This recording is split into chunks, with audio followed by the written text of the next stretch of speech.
आदाब, मुंसिफ टीवी में आपका इस्तकबाल है। पीएचडी की खबरों के साथ मैं हूं मोनिस अनवर। देखेंगे तमाम बड़ी खबरें। आगाज हेडलाइंस के साथ। सुर्खियों को पेश करने में ताउन किया है डॉक्टर ऑर्थो ऑयल के साथ साथ डॉक्टर ऑर्थो कैप्सूल्स साथ लेना ना भूलें। ऑलजास back to know India AI impact summit में भाग लेने पहुंचे जितेंद्र सिंह ने दिल्ली में किया स्वागत।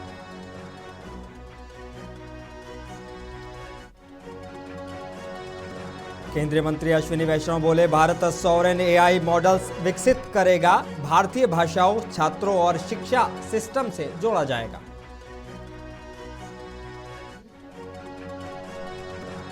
भोपाल में मुख्यमंत्री मोहन यादव ने की प्रेस वार्ता, मध्य प्रदेश बजट को लेकर की चर्चा।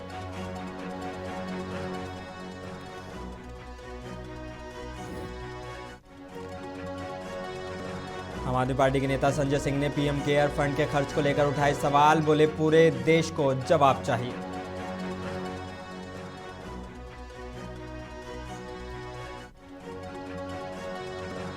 और आप नेता कुलदीप कुमार ने दिल्ली में बढ़ते मर्डर पर जताया गहरा दुख, लॉ एंड ऑर्डर पर उठाए सवाल।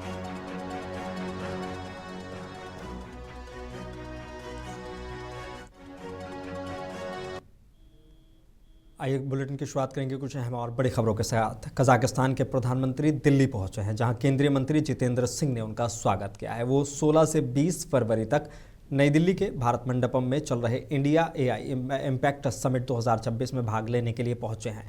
गौरतलब है कि ये पहला एआई समिट 2023 में यूनाइटेड किंगडम में आयोजित हुआ था, जिसमें एआई से जुड़े सुरक्षा और जोखिमों पर फोकस रहा। वहीं 2025 में फ्रांस में हुए अगले संस्करण में टेक सेक्टर में बड़े निवेशों पर जोर दिया गया था। इस बार इसको इंडिया मेजबान कर रहा है। और नई दिल्ली में इंडिया एआई इम्पैक्ट समिट 2026 के दौरान आईटी मंत्री अश्विनी वैष्णव ने कहा कि भारत अपने सॉवरेन एआई मॉडल्स के व्यापक इस्तेमाल पर काम करेगा और उन्हें स्टूडेंट कम्युनिटी और एजुकेशन सिस्टम से जोड़ा जाएगा। उन्होंने कहा कि ये मॉडल भारतीय भाषाओं के लिए बेहद इनोवेटिव और उपयोगी है। फ्री मॉडल्स की चुनौतियों पर जवाब देते हुए मंत्री ने भरोसा दिलाया कि सरकार इन स्वदेशी मॉडल्स को पूरा समर्थन देगी। मॉडल्स का डिफ्यूजन हो सके उसके ऊपर एआई मिशन के तहत भी काम करेंगे और ओवरऑल जो हमारी स्टूडेंट कम्युनिटी है और एजुकेशन सिस्टम है उसमें भी सॉवरेन मॉडल्स का यूज किया जाए। फ्री मॉडल से बहुत चैलेंज हो रहा है, दूसरी तरफ डीप पॉकेट है, तो इस समस्या को कैसे समाधान करेंगे कि सॉवरेन मॉडल हमारे सॉवरेन मॉडल्स बहुत इनोवेटिव है और जो भारत की लैंग्वेजेस हैं उनके लिए बहुत ही उपयुक्त है। डेफिनेटली उनको सपोर्ट।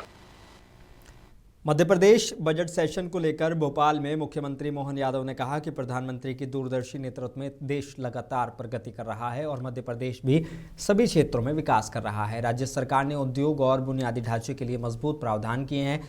ये देश का पहला रोलिंग बजट है जो 2 साल की रूपरेखा प्रस्तुत करता है।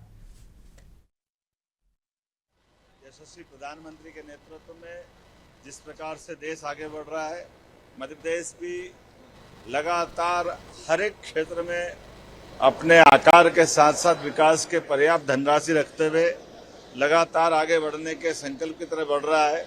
और खास करके माननीय प्रधानमंत्री ने जो 4 शब्द दिए हैं, गरीब, महिला, युवा, किसान, जिसको ज्ञान करके देते थे, इसमें इस वर्ष हमारे वित्त मंत्री द्वारा खास करके आई भी जोड़ा है। तो ज्ञान से ज्ञानी के मार्ग पर है। AI for industry, AI for infrastructure, जिसके लिए पर्याप्त रूप से हमारी सरकार ने प्रबंधन किए। देश के अंदर पहला ये बजट है जो एक तरह से रोलिंग बजट है। रोमिंग बजट के आधार पर हम अपने इस राज्य के अंदर आने वाले 2 वर्ष का भी एक खाका खींच करके इस साल के बजट से अगले साल तक के बजट को जोड़ करके जो हमने विकास का पैमाना बनाया है, अमृतकाल 2047 तक और क्रमशः चरणबद्ध हर 5-5 साल में अपनी राज्य की ग्रोथ लगातार बढ़ती जाए। इसी सिलसिले में बजट 2026-27 का आज का बजट जो विनियोग 4,38,317 करोड़ का है, जिसमें 2026-27 में राज्य का सकल घरेलू उत्पाद 18,48,274 करोड़ का अनुमानित है। 2025-26 में पुनरीक्षित अनुमान जो इसकी वृद्धि है ये 10.69% की वृद्धि है। आरएसएस चीफ मोहन भागवत की बातों पर आरजेडी नेता मनोज झा ने एक प्रेस वार्ता की है। इस दौरान उन्होंने कहा कि घर वापसी की चिंता करने के बजाय जो लोग पहले से यहाँ रह रहे हैं उन्हें उनकी गरिमा की जिंदगी दें। नहीं, आजकल बहुत बयान दे रहे हैं, इतने कभी देते नहीं थे। तो या तो व्यग्रता है या चिंता है, या जिनको कठपुतली समझ के चला रहे थे वो कठपुतली होने से इनकार कर रही है। बहरहाल ये उनका घरेलू मामला है, ये खुद को सांस्कृतिक संगठन कहते हैं। अरे दूसरों की घर वापसी से पूर्व जो घर में है उनको तो गरिमा की जिंदगी दीजिए। मोहन भागवत जी आज तक आपसे सुना नहीं है कि सीवर और सेप्टिक टैंक में उतरकर जहरीली गैस से मरने वाले लोग एक ही जाति विशेष से क्यों आ रहे हैं? क्या इससे आपको पीड़ा नहीं होती, या इसको सहज मान करके स्वीकार्य है आपको? जब तक इन विसंगतियों पर आपकी चर्चा नहीं होगी, तवज्जो नहीं होगी, उस पर ध्यान नहीं देंगे, तब तक ये सारी चीजें रेटोरिकल है, बेमानी है। राजस्थान के बीकानेर में केंद्रीय मंत्री अर्जुन राम मेघवाल ने कहा कि एआई हमारे लिए उपयोगी है। ये चुनौती ज़रूर है लेकिन उपयोगी है। जैसे बिजली के क्षेत्र में चोरी हो रही है तो एआई का इस्तेमाल किया जा सकता है कि कौन से मोहल्ले में हो रही है, कौन कर रहे हैं, कितनी लाइट जा रही है, कितनी लाइट की खपत है। ऐसे क्षेत्रों को में एआई को तुरंत आगे आना चाहिए। इसका एक मंथन हो रहा है। मुझे बताते हुए खुशी हो रही है कि भारत ने इसमें लीड ली है। एआई अब रुकेगा नहीं, तो इनका हम कैसे उपयोग करें और हमारी ताकत भी बढ़े और नागरिकों का भी जीवन आसान हो, इस पर चर्चा हो रही है। ऐसे हैं जिनमें भारत लीडर बन रहा है। एक आपने कभी देखा होगा 2G 3G, इसमें भारत पीछे था, आगे नहीं। अब 6G जब आ रहा है तो भारत संसार की अगुवाई कर रहा है। ऐसा ही एआई में, एआई हमारे लिए उपयोगी है। चैलेंज जरूर है, ये उपयोगी है। इसलिए किस किस क्षेत्रों में उपयोगी है अच्छी तरह से। अब जैसे बिजली का सेक्टर है, अब बिजली के सेक्टर में चोरी हो रही है तो एआई का यूज किया जा सकता है। कौन से मोहल्ले में हो रही है, कौन कर रहे हैं, कितनी लाइट जा रही है, कितनी लाइट का खपत है, एआई बता सकती है ना, तो चोरी भी रोकी जा सकती है। ऐसे क्षेत्रों में एआई को तुरंत आगे आना चाहिए। इसका एक मंथन हो रहा है और मुझे ये बताते हुए खुशी है कि भारत ने इसमें लीड ली। एआई अब रुकेगा तो नहीं, ये इंडस्ट्री 4.0 का एक महत्वपूर्ण कंपोनेंट है। Artificial intelligence, robotics, 3D printing, आपका ब्लॉकचेन टेक्नोलॉजी, ये रुकने वाले नहीं है। IoT, ये हमारे क्षेत्र में आ गए, तो इनका हम उपयोग कैसे करें जिससे हमारी ताकत भी बढ़े, हमारे नागरिकों का जीवन आसान हो और हमारा जो गवर्नेंस करने की जो क्वालिटी है वो सुधरे। इसमें एआई का प्रयोग होने वाला, इसका मंथन चल रहा है दिल्ली। और आम आदमी पार्टी के नेता संजय सिंह ने आज बीजेपी पर सवाल उठाए। उन्होंने कहा कि अगर वाकई कोरोना में पीएम केयर फंड से जनता का इलाज हुआ और अस्पतालों की मदद मिली तो जानकारी क्यों छिपाई जा रही है? क्या हजारों करोड़ रुपए बीजेपी के प्रचार और विधायकों की खरीद फरोख्त में इस्तेमाल किए गए? देश इन सवालों का जवाब जानना चाहता है। नमस्कार, जय हिंद साथियों। पीएम केयर्स फंड, आपको याद होगा ये नाम कब बना था? कोरोना के समय में, जब देश में महामारी थी। प्रधानमंत्री जी ने अपील की देश के लोगों से, बड़ी बड़ी कंपनियों से, पब्लिक सेक्टर कंपनियों से, और अपील करके कहा कोरोना में जो लोग पीड़ित हैं हमें उनकी मदद करनी है। भविष्य में ऐसी कोई महामारी आए तो उससे लड़ने के लिए हम तैयार रहें, इसलिए इस पीएम केयर्स फंड में मदद कीजिए, पैसा दीजिए इसमें। और इस देश के लोगों ने दिल खोलकर पीएम केयर्स फंड में दान किया। बड़े बड़े उद्योगपतियों ने दान किया, सार्वजनिक क्षेत्र की कंपनियों ने दान किया, तमाम बड़ी बड़ी कंपनियों ने हजारों करोड़ रुपए दिए। और एक आंकड़े के मुताबिक 3 साल पहले तक करीब करीब 13,000 करोड़ रुपए पीएम केयर्स फंड के नाम पर इकट्ठा हुआ।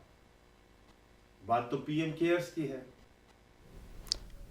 नई दिल्ली में आम आदमी पार्टी के सीनियर लीडर और एमएलए कुलदीप कुमार ने एक प्रेस कॉन्फ्रेंस में दिल्ली में मर्डर की बढ़ती घटनाओं पर गहरा दुख जताया और कहा कि नेशनल कैपिटल में लॉ एंड ऑर्डर की हालात बहुत चिंताजनक हो गई है। उन्होंने दावा किया कि एक ही दिन में 6 मर्डर हुए, जिसमें लोगों में डर और पैनिक फैल गया है। कुलदीप कुमार ने नंदनगरी में हाल ही में हुई घटना का जिक्र करते हुए कहा कि जब कुछ बदमाश एक नाबालिग बच्चे को पीट रहे थे तो उसे बचाने आए पिता को गोली मार दी गई। उन्होंने सवाल उठाया कि दिल्ली पुलिस कब एक्शन लेगी, क्या सोशल मीडिया पर प्रेशर बनने के बाद ही एक्शन लिया जाता है। उन्होंने पुलिस कमिश्नर से मिलने का टाइम नहीं मिलने पर नाराजगी जताई और कहा कि अपोजिशन रिप्रेजेंटेटिव की बात सुनना भी एडमिनिस्ट्रेशन की जिम्मेदारी है। काम करने का काम कीजिए, वरना आप सोचिए कि क्या मैसेज आज देश में जा रहा है, जहां देश की राजधानी में इस तरह की घटनाएं हो रही हैं। और मैं फिर सतीश गोलचा साहब से कहना चाहता हूं, कमिश्नर साहब, हमें अपने क्षेत्र का प्रतिनिधि होने के नाते आपसे मिलने का पूरा अधिकार है और आपको हमें समय देना पड़ेगा। आप आइए, हम बातचीत करेंगे आपसे, हम आपको बताएंगे दिल्ली में कानून व्यवस्था क्यों ठप हो रही है, कैसे ठीक हो सकती है, उस पर काम कीजिए आप। और मुख्यमंत्री जी को कहना चाहता हूं, 4 इंजन सरकार, आपके चारों इंजन फेल हो चुके हैं, कानून व्यवस्था भी आपकी ठप हो चुकी है, गवर्नेंस भी आपका ठप हो चुका है, कोई दिल्ली में आपका काम नहीं कर रहा।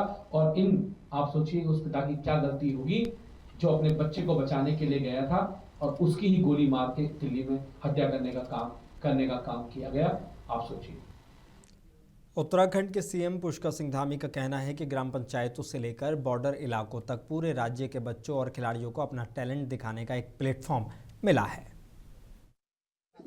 सभी खिलाड़ियों को, बच्चों को एक मंच मिला है, उनकी प्रतिभाओं को प्रदर्शन का अवसर मिला है और बड़ी संख्या में 2.5 लाख से अधिक हमारे खिलाड़ियों ने इस प्रतियोगिता में भाग लिया है और सरकार ने भी उनके प्रोत्साहन में कोई कमी नहीं करी है।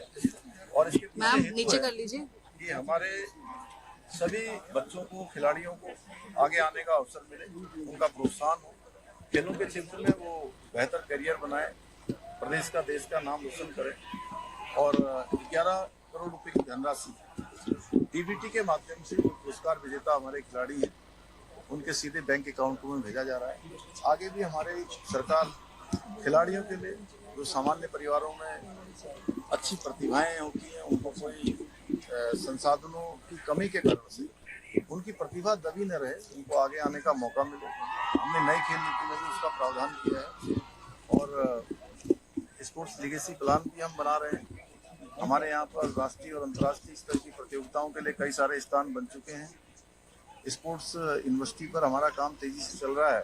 हमारा प्रयास है जल्दी से जल्दी वो स्पोर्ट्स यूनिवर्सिटी भी हमारा काम करना प्रारंभ कर दी और देवभूमि अब धीरे धीरे खेल भूमि के रूप में आगे बढ़ने लगी। प्रदेश में तारीखों की घोषणा, बजट सत्र को लेकर पहले प्री बजट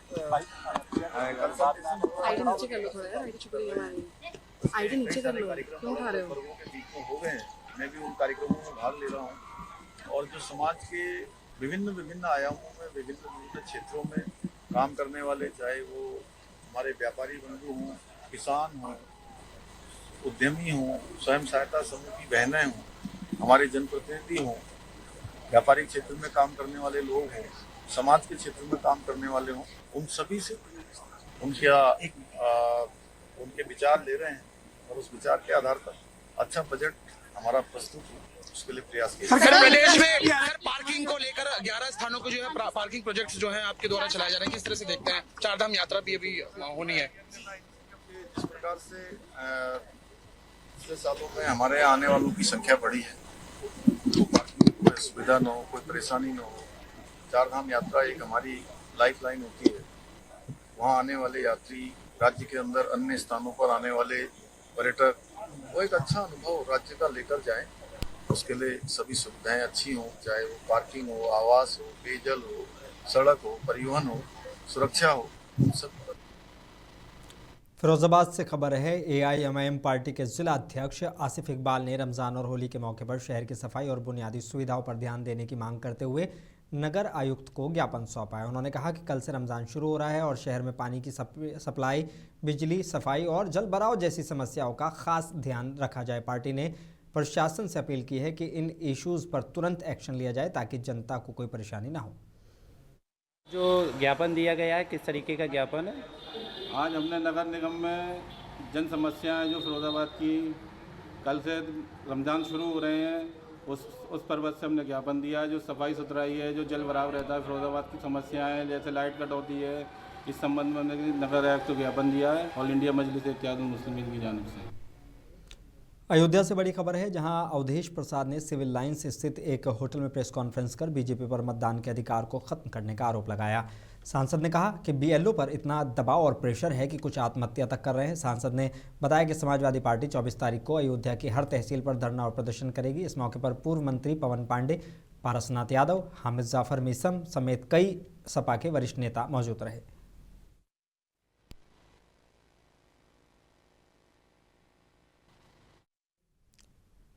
और विधानसभा बजट सत्र के दौरान गुन्नौर विधायक राम खिलाड़ी यादव ने बजट पर प्रतिक्रिया देते हुए कहा कि सरकार ने कई बड़ी घोषणाएं तो की हैं, लेकिन ज़मीनी हकीकत पर ध्यान देना ज़रूरी है। उन्होंने मुंसिफ टीवी से खास बातचीत की। सरकार द्वारा जिस तरह से भारी भरकम बजट बताया गया है, हमारे साथ समाजवादी पार्टी के विधायक हमारे साथ मौजूद हैं, उनसे भी इसका इस तरह से जो है इस बजट को देखते हैं, क्योंकि जिस तरह से सरकार ने इसकी तमाम बजट की खूबियां बताई हैं, उसको जानने की कोशिश करेंगे कि क्या कुछ इसमें खूबियां हैं और क्या कमियां हैं, उसके बारे में बात करेंगे। राम खिलाड़ी यादव जी हमारे साथ मौजूद हैं। बताइए इस बजट को किस रूप से देखते हैं आप? आपके लिए बहुत बहुत धन्यवाद। ये बजट गांव के प्रति बिल्कुल संवेदनशील बजट नहीं है। गरीब के प्रति, किसान के प्रति, बेरोजगारों के प्रति, बुनकरों के प्रति, छात्रों के प्रति और बेरोजगारों को रोजगार देने की कोई भी व्यवस्था इस बजट में नहीं की गई है। अनुदेशक, आंगनबाड़ी, शिक्षा मित्र, आशाएं हैं, जो गांव की महिलाएं हैं, उनके लिए कोई भी अभी तक उन्होंने प्रावधान बजट में नहीं किया है। खाली हवाई कहा जाता है कि शिक्षा मित्रों पर सरकार विचार कर रही है, कि आशाओं पर, आंगनबाड़ी पर सरकार विचार कर रही है, कि रोजगार सेवक पर विचार कर रही है। ये 5-5 हजार 6-6 हजार तनख्वाह से क्या ये अपने बच्चों को शिक्षा प्राप्त करा सकते हैं? ये स्थिति है। गांव में झोपड़ी खाली पड़ी है, लोगों को सोने घर में सोने के लिए जगह नहीं है। भाई भैंस, गाय, बैल बंधे होते हैं, भाई चूल्हा होता है, भाई वो रोटी पकाते हैं, भाई वो खाना खाते हैं। तो यहाँ लखनऊ में रहने वाले, चाहे वो मंत्री जी हों, चाहे वो अधिकारी हों, उनको ये नहीं पता है गांव की स्थितियां क्या है। और मैं बताना चाहता हूँ कि मेरे विधानसभा क्षेत्र में माननीय नेताजी 4 मुख्यमंत्री रहे, 4 से 7 तक। माननीय नेताजी ने गुन्नौर विधानसभा क्षेत्र की कोई गांव ऐसा नहीं छोड़ा था जो कि सड़क से जोड़ने का काम नहीं किया था। और विद्युतीकरण भी हर गांव को करने का काम किया था। प्राइमरी पाठशाला हर गांव में बनाने का काम नेताजी ने किया था। लेकिन उसके बाद 12 में 17 में माननीय राष्ट्रीय अध्यक्ष जी अखिलेश यादव जी मुख्यमंत्री बने, हम विधायक थे, तो चौड़ी सड़कें बनाने का काम किया। जैसे बैरपुर मिठनपुर सांकरा पुल का निर्माण कराया गया था, 400 करोड़ की लागत से पुल था। अलीगढ़ को जोड़ने का काम किया गया। विधायक जी, इसमें जिस तरह से बीजेपी के तमाम जो हैं, उन्होंने अपना जवाब दिया है कि जिस तरह से समाजवादी पार्टी हमेशा आरोप लगाती चली आ रही है, उसी तरह से ये आरोप है। हमने सभी वर्गों को जो है उनका हक दिया है और इसमें सिर्फ चुनाव की राजनीति, यानी कि आगामी 2027 की जो आने वाला चुनाव है उसकी कहना चाहते हैं ना, आप दिखाइए ना, आप दिखाइएगा आपने रोजगार कितने लोगों को दे रहे हैं, संविदा पर कितने रखे, 800 में कितने रखे। भाई जो आरक्षण है बाबा साहब भीमराव अम्बेडकर ने दिया है हमें कि बैकवर्ड के लिए 27%, अनुसूचित जाति के लिए, ST SC के लिए, उनको कितनी नौकरी दी है आपने? 69,000 शिक्षक को देख लो कहाँ है। अभी विधायक जी, जिस तरह से आपने आशा बहुओं को लेकर बात कही, अभी कुछ दिनों पहले उनका प्रदर्शन था, उनकी एक बड़ी मांग थी कि उनका मानदेय तय कर दिया जाए। इसको किस तरह से आप देखते हैं इस बजट को लेकर? कहते रहते हैं कि हम आशा आंगनबाड़ियों का मानदेय बढ़ाने जा रहे हैं, लेकिन कभी घोषणा तो नहीं की अभी तक कि कितना बढ़ाएंगे, यही कहते रहते हैं। यही कल विधान परिषद में माननीय मुख्यमंत्री जी ने कहा था कि हम आशा आंगनबाड़ियों का मानदेय बढ़ाएंगे, शिक्षा में तो विचार करेंगे। तो वो विचार कब होगा? उसमें बजट में प्रावधान कहाँ किया है आपने कि इतना हम बढ़ाएंगे इनका? 2027 का चुनाव भी करीब है, इसमें किस तरह से देखते हैं? क्योंकि आपकी सरकार अगर बनती है तो उसमें जनता को क्या राहत मिलेगी? समाजवादी पार्टी की सरकार बनती है 12 से 17 तक माननीय हमारी पार्टी के राष्ट्रीय अध्यक्ष अखिलेश यादव जी ने जिस तरह से हर वर्ग का सम्मान करने का काम किया था, हर वर्ग का विकास करने का काम किया था, हर गांव को सड़क से जोड़ने का काम किया था। मैं देखता था हर पार्टी के विधायक माननीय राष्ट्रीय अध्यक्ष अखिलेश जी के पास जाते थे, चाहे वो बहुजन समाजवादी पार्टी हो, चाहे वो भारतीय जनता पार्टी हो, चाहे वो कांग्रेस पार्टी हो। कोई भी व्यक्ति किसी गांव से गरीब आता था तो माननीय राष्ट्रीय अध्यक्ष जी जब मुख्यमंत्री सबकी मदद करते थे।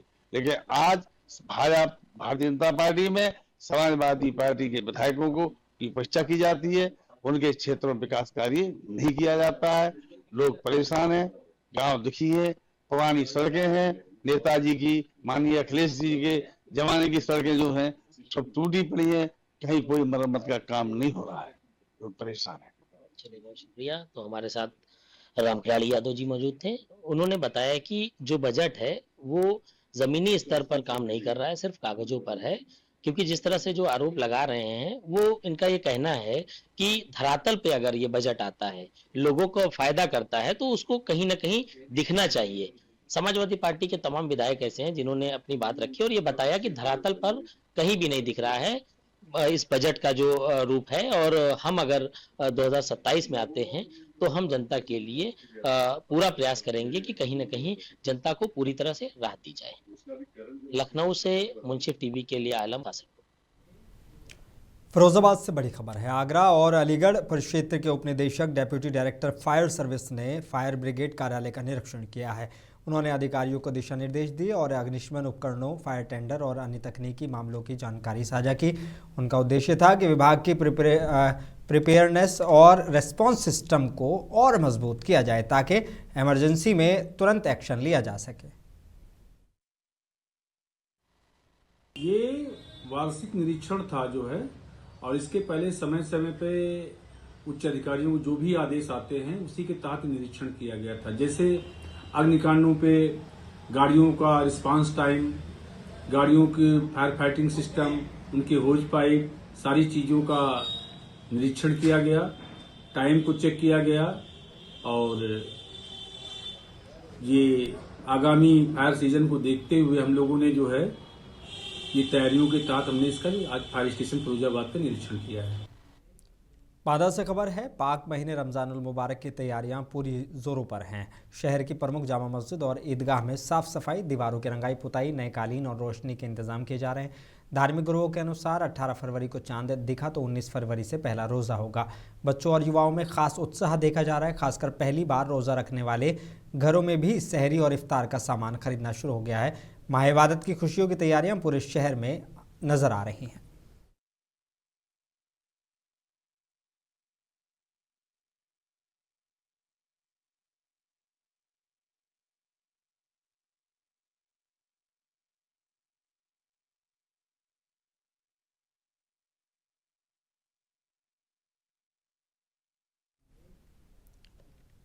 और उत्तराखंड में रोशनाबाद न्यायालय परिसर को बम से उड़ाने की ईमेल से धमकी मिलने पर हड़कंप मच गया है। संदेश में कोर्ट में RDX IED लगाए जाने और तय समय का जिक्र किया गया है।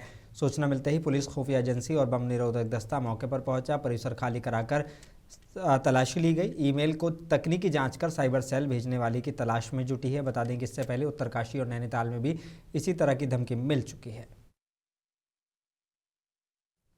उत्तर प्रदेश माध्यमिक शिक्षा परिषद की हाई स्कूल और इंटरमीडिएट परीक्षा 2026 आज जिले में 117 केंद्रों में शुरू हुई है। कुल 90,284 परीक्षार्थी इसमें शामिल हो रहे हैं। परीक्षा शांतिपूर्ण और पारदर्शी ढंग से कराने के लिए CCTV, वॉइस रिकॉर्डिंग और लाइव स्ट्रीमिंग की व्यवस्था की गई है। प्रश्न पत्र परीक्षा से 15 मिनट पहले खोले गए। संवेदनशील केंद्रों पर विशेष निगरानी और उड़न दस्ता दल जो है वो तैनात रहा। जिला कंट्रोल रूम से सतत मॉनिटरिंग की जा रही है। प्रशासन ने छात्रों से नियमों का पालन करने की अपील की है। जनपद में कुल 117 केंद्र हैं। 117 और एक केंद्रीय कारागार में हमारा केंद्र बना हुआ है। सभी केंद्रों पर केंद्र व्यवस्थापक, वाह्य केंद्र व्यवस्थापक, नैतिक मजिस्ट्रेट सभी परीक्षा के दौरान पूरी शुचिता बनाए रखने के लिए, शांतिपूर्ण परीक्षा संपन्न कराने के लिए सेक्टर मजिस्ट्रेट, जोनल मजिस्ट्रेट की भी तैनाती कर ली गई है। जो भी कक्ष निरीक्षकों की आवश्यकता थी, जिस सेंटर पे 50% वाय कक्ष निरीक्षकों की तैनाती कर दी गई है, हमारी सभी तैयारियां पूर्ण हैं। पुलिस के जवान भी सभी 117 केंद्रों पर तैनात हैं और पूरी तैयारी है, कहीं से कोई समस्या नहीं है। तो सर बात करें इस बार हाई स्कूल में और इंटर में कितने छात्र छात्राएं कुल हमारे 92,277 छात्र हाई स्कूल और इंटर मिला करके इस जनपद में परीक्षा में बैठ रहे हैं। इशिका कसेरा बुलेटिन वाराणसी। कहाँ पे सेंटर पड़ा हुआ है? सेंटर नहीं है, मेरा स्कूल ही है, ये स्कूल में ही सेंटर है। सुबह जल्दी उठकर करते हैं पढ़ाई। बाबा की सरकार है, क्या सुविधा यहाँ पे है? सब है जो होना चाहिए। बुलेटिन में बस इतना ही। मुझे दीजिए इजाजत, बने रहिए मुंसिफ टीवी के साथ।